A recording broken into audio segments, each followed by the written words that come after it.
sa kaitaasan, siya'y papurihan, ngayon at magpakailanman.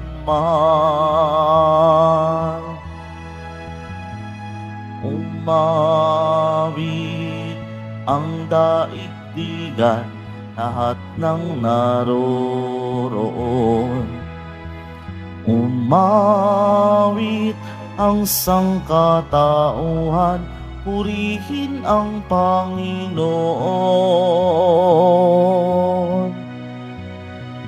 Papuri sa kaitaasan, siya'y papurihan, Diyos ng lahat. O papuri sa kaitaasan, siya'y papurihan, ngayon at magpakailanman.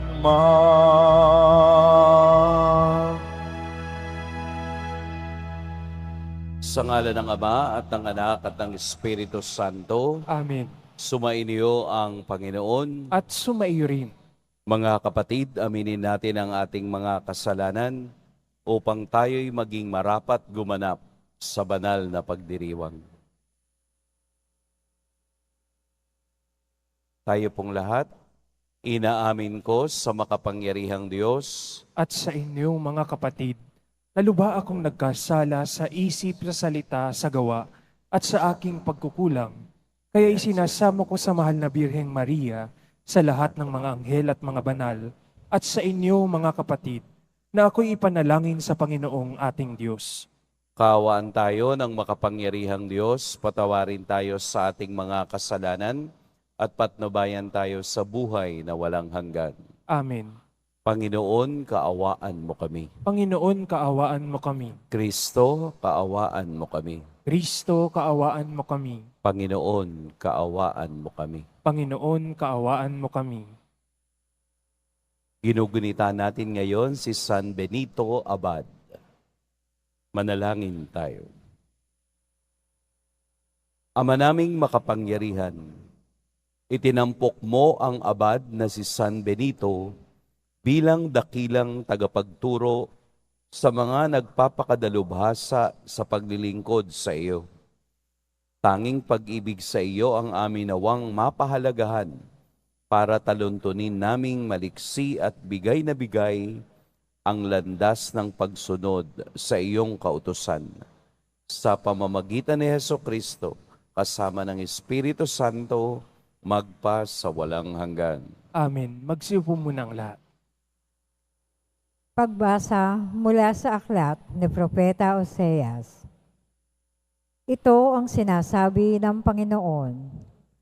Nang bata pa ang Israel, siya'y aking minahal, na parang tunay na anak, at inilabas ko siya sa Ehipto. Ngunit habang siya'y tinatawag ko, lalo naman siyang lumalayo. Lagi na lamang siyang naghahandog sa mga Diyos-Diyosan at nagsusunog ng kamay niyang sa kanilang mga Diyos-Diyosan. Ako ang nagturo kay Ephraim na lumakad. Kinalong ko siya, subalit hindi nila alam na ako ang nangangalaga sa kanila. Pinatnubayan ko sila ng buong pagmamalasakit at pagmamahal. Ang katulad ko'y isang nag-aalis ng busal sa kanilang bibig. At yumuko ako upang sila'y mapakain. Nagtatalo ang loob ko at nananaig sa aking puso ang malasakit at awa. Hindi ko ipadarama ang bigat ng aking puot. Hindi ko na muling sisirain ang Ephraim, sapagkat ako'y Diyos at hindi tao. Ang banal na nasa kalagitnaan ninyo at hindi ako naparito upang magwasak. Ang salita ng Diyos. Salamat sa Diyos. Poon kami yung iligtas at tanglawan ng iyong sinag. Poon kami yung iligtas at tanglawan ng iyong sinag. Pastol ng Israel, kami ay pakinggan. Mula sa trono mo may mga kerubin, kami ay tulungan. Sa taglay mong lakas, kami ay iligtas at tubusin sa hirap. Poon kami yung iligtas at tanglawan ng iyong sinag. Ika'y manumbalik, O Diyos na dakila. Pagmasdan mo kami mula sa itaas. At ang punong ito'y muling pagyamanin at iyong iligtas. Lumapit ka sana. Ang puno ng ubas na itinanim mo ay iyong iligtas. Yang punong iyon na iyong pinalagumot, iyong pinalakas. Poon kami yung iligtas at tanglawan ng iyong sinag. Magsitayo po ang lahat.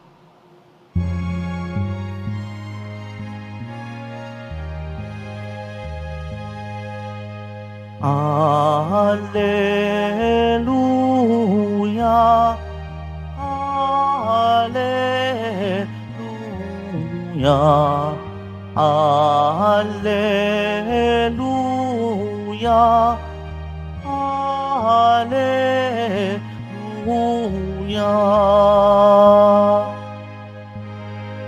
Ang Diyos ay maghahari na, talikdan ang tanang sala, manalig sa balita niya. Alleluia, Alleluia, Alleluia, Alleluia.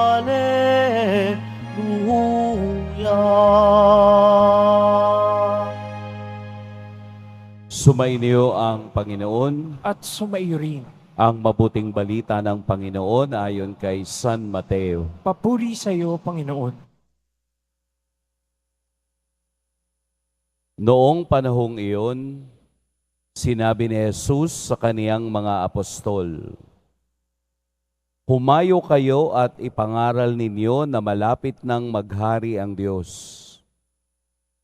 Pagalingin ninyo ang mga may sakit at buhayin ang mga patay. Pagalingin ninyo ang mga ketongin at palayasin ang mga demonyo. Yamang tumanggap kayo ng walang bayad, magbigay naman kayo ng walang bayad. Huwag kayong magdala ng salapi, maging ginto, pilak o tanso sa inyong mga lukbutan. Huwag din kayong magdala ng supot sa inyong paglalakbay, ni bihisan, pampalit na panyapak o tungkod, sapagkat ang manggagawa ay may karapatan sa kaniyang ikabubuhay. At saan mang bayan o nayon kayo dumating, humanap kayo ng taong karapat-dapat pakituluyan at manatili kayo roon habang kayo'y nasa lugar na iyon. Pagpasok ninyo sa bahay, sabihin ninyo, maghari nawa ang kapayapaan sa bahay na ito.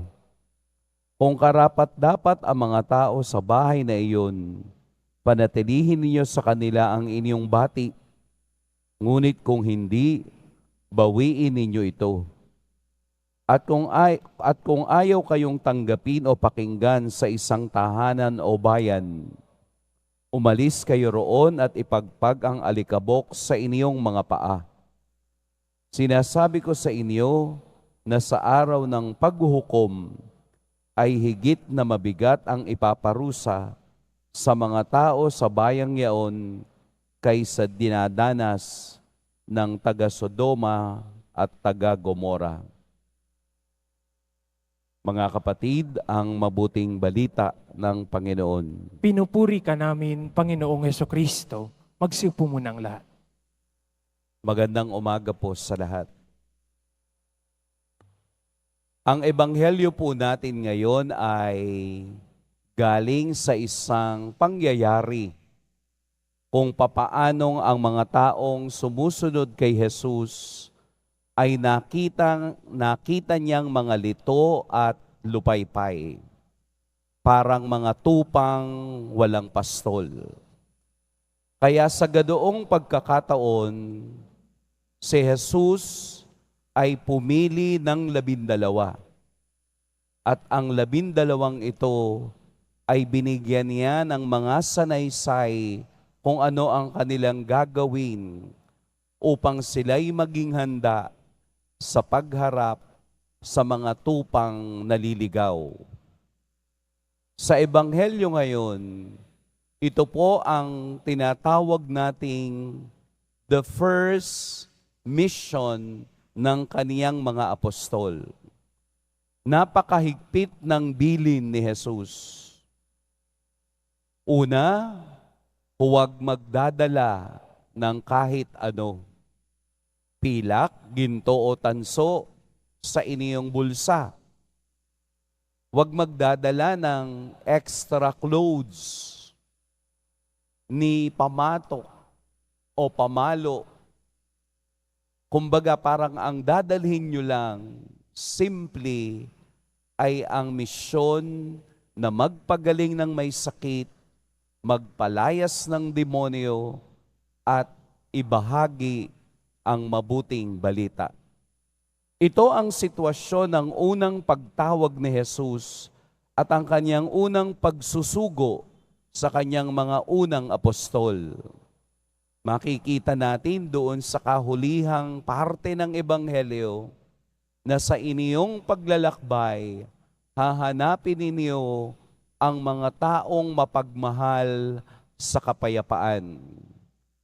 Ang bahay o tahanang nagmamahal sa kapayapaan ay nagmamahal sa Diyos.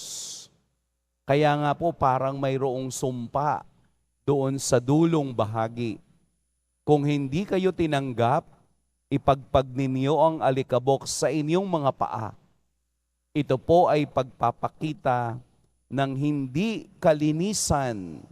Ito ay pagpapakita na ang tahanang iyong pupuntahan na hindi ka tinanggap ay walang kapayapaan kailanman sa paningin at diwa ng Diyos. Sa punto ng kaniyang pananalita, ipinapakita ni Jesus na ang taong kaniyang isinugo ay wala dapat pwedeng ipagyabang o ipagmalaki maliban ang Diyos. Kaya po wala yung mga bagay na magpapabigat sa Kanya at magbibigay sa Kanya ng pag-aalinlangan kung ano ba talaga ang Kaniyang daladala. Kaya nga po sa pagpili niya ng 12, hindi niya pinili ang mga taong malalakas. Hindi niya pinili ang mga taong kilala sa lipunan. Hindi niya pinili ang mga taong summa cum laude. Hindi niya pinili ang mga taong maraming kayamanan. Bagkus ang pinili niya ay mga simpleng tao, simpleng mangingisda, at mga simpleng mamamayan ng bayan. Bakit po? Para wala tayong ipagmamalaki maliban sa Diyos. Ang taong daladala ang Diyos ay walang magiging bukang bibig kung hindi ang kaniyang pag-ibig at ang kaniyang awa. Ano ang kaibahan ng pananalangin ng mahirap sa mayaman? Ang mahirap ay ang pagsalig sa kapangyarihan at biyaya ng Diyos. Ang mga mayayaman, hindi ko alam kung paano kayo manalangin. Hindi po masama ang maging mayaman. Gamitin natin ang yaman upang ipakilala ang Diyos sa iba. Pero maraming karanasan ng mayayaman na minsan ang kanilang pagdarasal ay pagbili sa biyaya ng Diyos. Yun bang ang kaligtasan ay nakabase doon sa halaga ng kanilang ibinibigay sa simbahan? Kaya maliwanag ang tagubilin ni Jesus. Tumanggap kayo ng walang bayad, magbigay kayo ng walang bayad. Ang lahat ng ating ginagawa bilang pagtugon sa pagtawag ni Jesus ay pagbabalik ng kaniyang pagbibiyaya mula sa kaniya patungo sa iba. Kaya po wala talagang magagawa ang mga material na bagay sa mundo. Ito'y nawawala, nauubos, nabubulok, pero ang kapangyarihan ng Diyos, ang pag-ibig ng Diyos, ang awa ng Diyos, ang tangi lamang mananatili sa atin. Sapat ang Diyos kung magbigay. Sapat na sapat para lamang sa buhay. Bakit po ako nagkukulang? Hindi tayo nagkukulang. Tayo lang ang humihingi at umaasa ng sobra. Kaya pakiramdam mo, nagkukulang ka. Pero kung tutuusin, sobra at sapat ang ibinibigay ng Diyos sa mga taong naniniwala at sumasandal sa kaniyang pagtitiwala. Kaya po tayo ay tinatawag din araw-araw. Isinusugo rin ng Diyos araw-araw upang makita sa ating buhay ang pagmamahal at awa ng Diyos. Siguro po, sa ating lahat na naririto, lahat tayo naghapunan. Sino po ang hindi nag-dinner? Except po yung nagda-diet, ha? Lahat tayo nag-dinner. Sakto lang yun. Sakto lang sa pangangailangan ng ating katawan. Do not crave for too much. Dahil ito lang yung saktong ibinibigay ng Diyos. Ito yung kailangan natin. Kaya ito ang kaniyang ibibigay.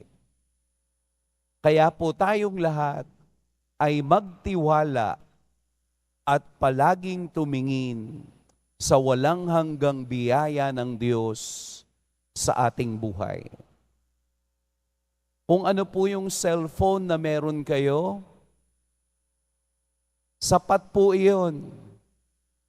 Kahit anong model, basta nakakatawag at nakaka-text, sapat na yun. Dahil yun lang naman talaga ang ating kailangan. Yung mga damit na ating suot, sapat na yun. Huwag tayong maghangad ng iba pa. Ang pamilyang meron tayo, sapat na yun. Dahil ang Diyos ang nakakaalam kung ano ang ating kailangan at kung ano ang hindi natin kailangan. Maliwanag sa Ebanghelyo na ang pagtitiwala lamang sa Diyos ang siyang magbibigay kulay sa ating paglalakbay bilang mga misyonero ng pananampalataya ni Kristo. Kaya po kaming pari ay paiba-iba ng assignment. At sa aming paglipat, ang dala lang namin yung damit na gagamitin sa susunod na simbahan. Dahil we believe in the endless providence of God. Sana kayo rin po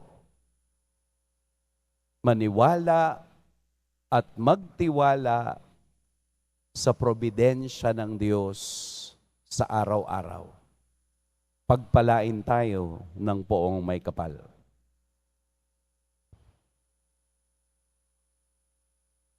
Magsitayo na po ang lahat.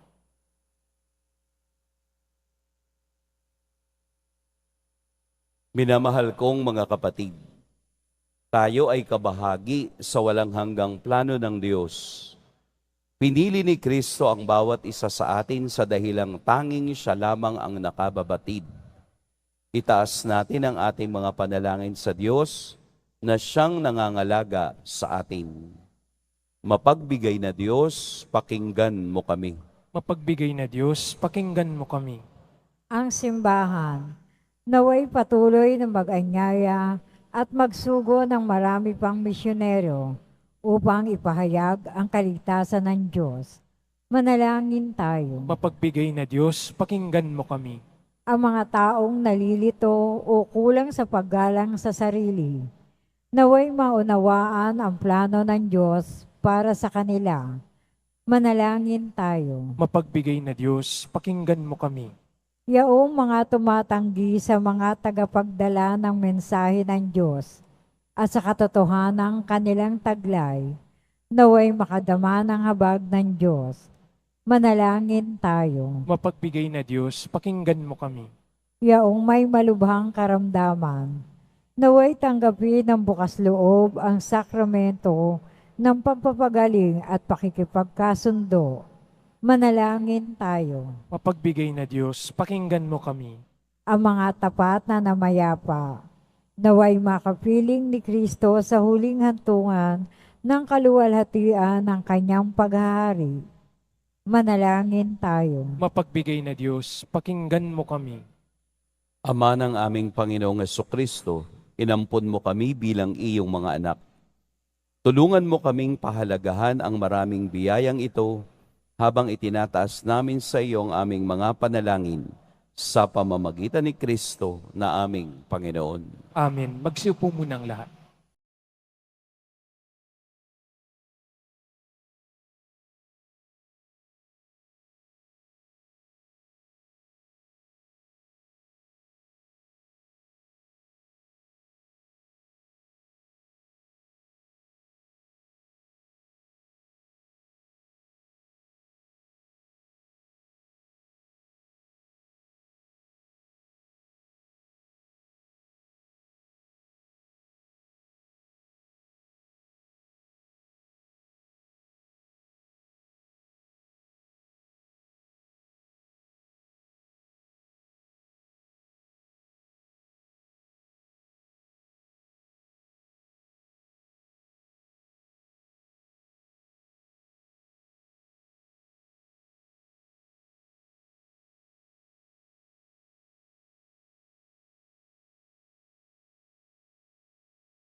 Magsitayo na po ang lahat.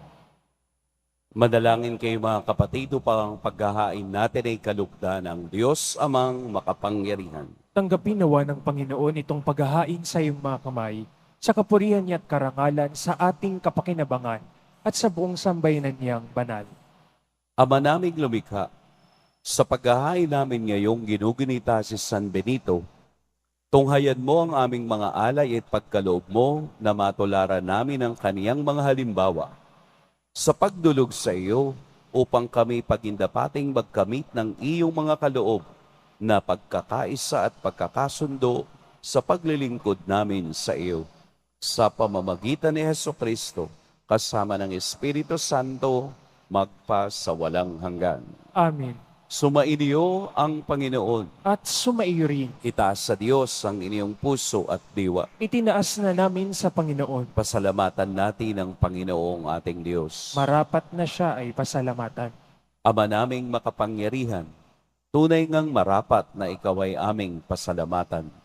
Ngayoy ikinagagalak naming may mga banal na tao na nagtalaga ng sarili sa anak mong si Jesucristo upang ipamalas nila ang paghahari mo at maakit ang kapwa na manalig sa iyo. Ngayon sa amin ibinigay ng iyong anak na minamahal ang kabanalang iyong taglay at hangad mong kamtin ng tanan. Ito ang pinanggagalingang aming ngayong nililingon dito mo rin nais na kami makarating at humantong. Kaya kaisa na mga anghel na nagsisiawit ng papuri sa iyo, nang walang humpay sa kalangitan, kami nagbubunyi sa iyong kadakilaan. Santo, Santo, Santo, Panginoong Diyos ng mga hukbo, napupuno ang langit at lupa ng kadakilaan mo, o sana sa kaitaasan. Pinagpala ang naparirito sa ngalan ng Panginoon, o sana sa kaitaasan. Magsiluhod po ang lahat. Ama naming banal, ikaw ang bukal ng tanang kabanalan. Kaya't sa pamamagitan ng iyong Espiritu, gawin mong banal ang kaloob na ito upang para sa amin maging katawan at dugo ng aming Panginoong Heso Kristo. Bago niya pinagtiis ang kusang loob na maging handog, hinawakan niya ang tinapay, pinasalamatan kaniya, pinaghati-hati niya iyon, iniabot sa kaniyang mga alagad at sinabi, tanggapin ninyong lahat ito at kanin, ito ang aking katawan na ihahandog para sa inyo.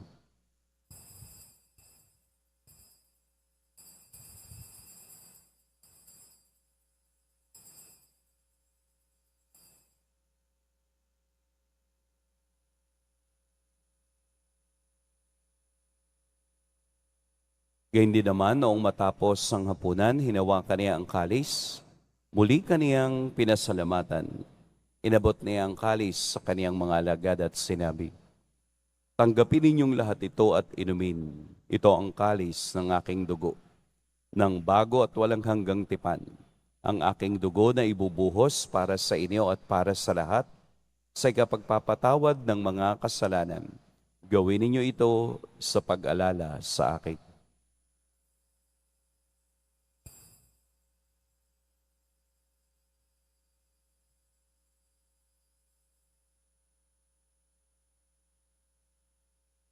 Magsitayo na po ang lahat.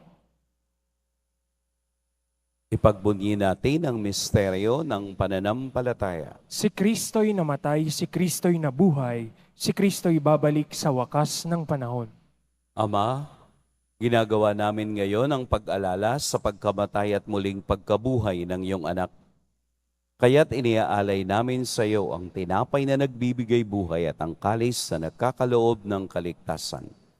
Kami nagpapasalamat dahil kami iyong minarapat na tumayo sa harap mo para maglingkod sa iyo. Isinasamo namin kaming magsasalo-salo sa katawan at dugo ni Kristo ay mabuklod sa pagkakaisa sa pamamagitan ng Espiritu Santo. Ama, lingapin mo ang iyong simbahang laganap sa buong daigdig. Puspusin mo kami sa pag-ibig kaysa ni Francisco na aming Papa at ni Jose na aming Obispo at ng Tanang Kaparian.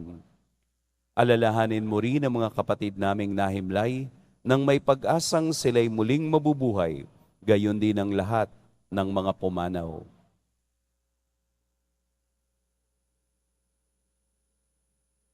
Kaawaan mo sila at patuloyin sa iyong kaliwanagan.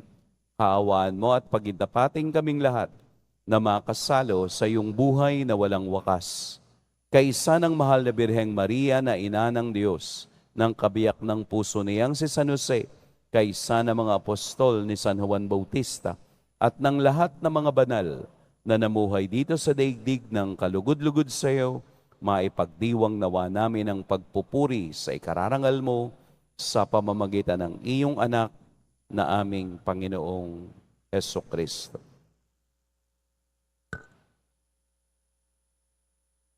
Sa pamamagitan ni Kristo, kasama niya at sa Kanya, ang lahat ng parangal at papuri sa iyo, Diyos, Amang makapangyarihan, kasama ng Espiritu Santo, magpa sa walang hanggan. Amen.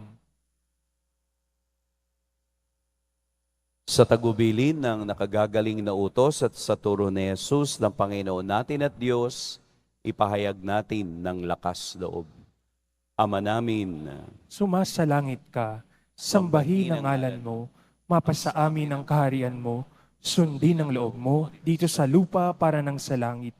Bigyan mo kami ngayon ng aming kakanin sa araw-araw at patawarin mo kami sa aming mga sala para ng pagpapatawad namin sa nagkakasala sa amin. At huwag mo kaming ipahintulot sa tukso at iadya mo kami sa lahat ng masama.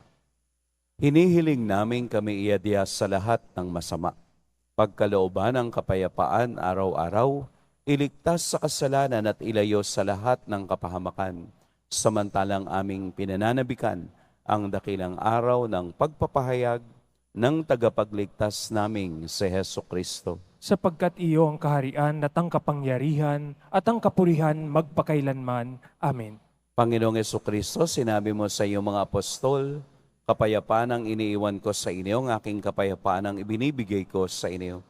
Tunghayan mo ang aming pananampalataya at huwag ang aming pagkakasala. Pagkalooban mo kami ng kapayapaan at pagkakaisa ayon sa iyong kalooban, kasama ng Espiritu Santo, magpa sa walang hanggan. Amen. Ang kapayapaan ng Panginoon naway laging sumainyong lahat. At sumaiyo rin. Magbigayan kayo ng kapayapaan sa isa't isa.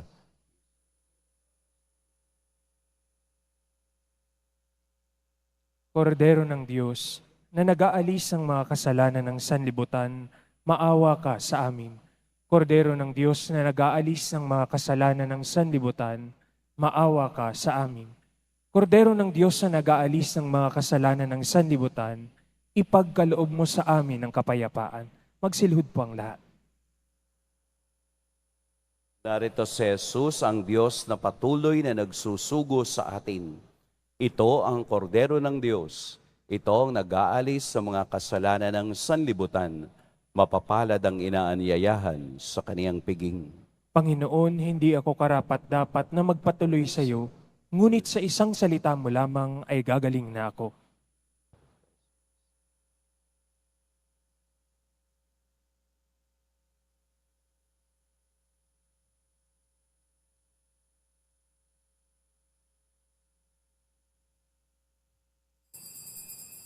Para sa lahat ng tatanggap ng banal na komunyon, sasagot po tayo ng aming pagkasabi ng pari o ng lay minister ng katawan ni Kristo at isubo agad sa bibig bago malis sa harapan ng pari o lay minister.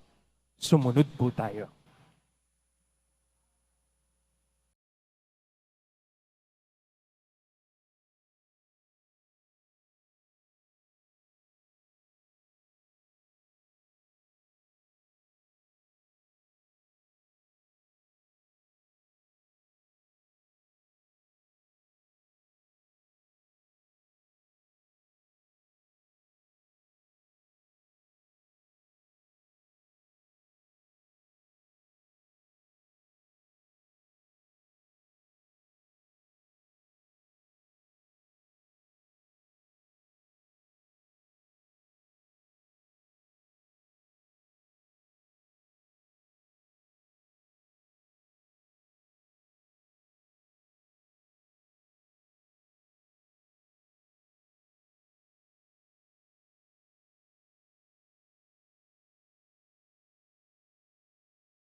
Manalangin tayo.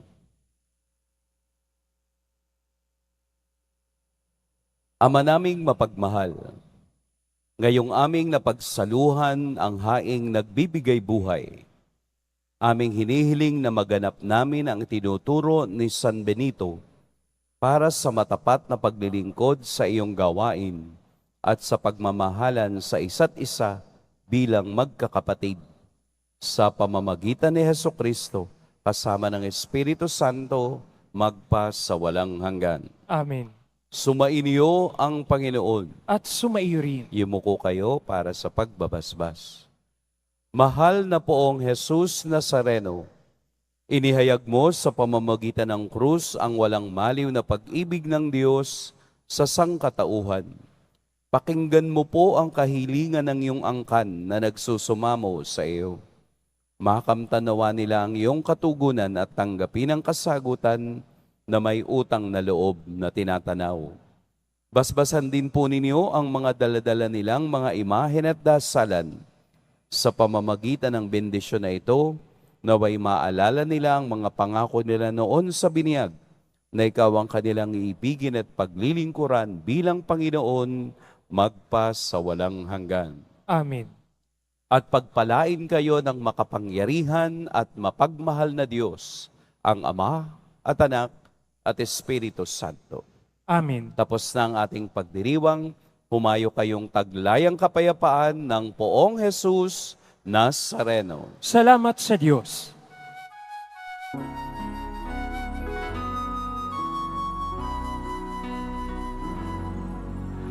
Padre Jesus Nazareno, sinasamba ka namin.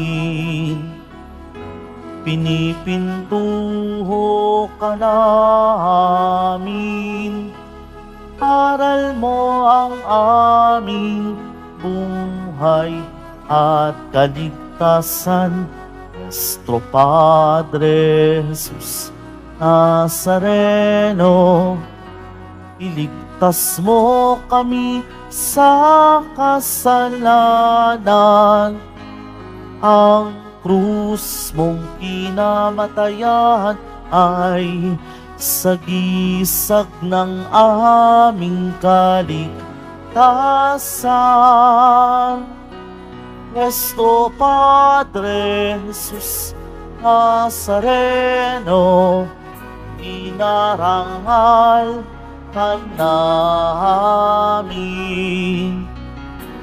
Nuestro Padre Jesus Nazareno, nilulwalhati ka namin. Nuestro Padre Jesus Nazareno, inarangal ka namin. Nuestro Padre Jesus Nazareno, nilulwalhati ka namin.